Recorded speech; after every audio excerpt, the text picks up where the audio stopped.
अस्सलाम वालेकुम दोस्तों, आज पीर के दिन की इंटरनेशनल बकरा मंडी मोहम्मदपुर पहुंचे हैं। पहले आप बकरा मंडी में माशाल्लाह बकरे चेक कर लें।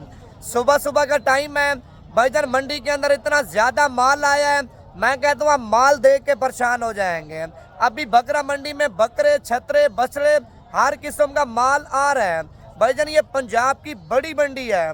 अगर आप इस मंडी पे आना चाहते हैं, इस मंडी की लोकेशन लेना चाहते हैं, तमाम भी से गुजारिश है पहले आप वीडियो को लाइक कर लें, फेसबुक पेज को फॉलो कर लें।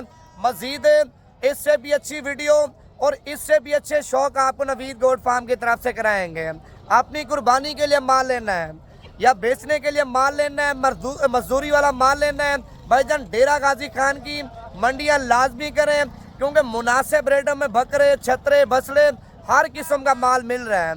अगर आपने आना है तो नंबर मेरा आप लिख लें 0349 47 45 882। भाईजान आप लाइक नहीं करते, बकरों के रेट आपको नहीं बताऊंगा। लाइक भी करना है, ज़्यादा से ज़्यादा वीडियो शेयर करनी है आपने।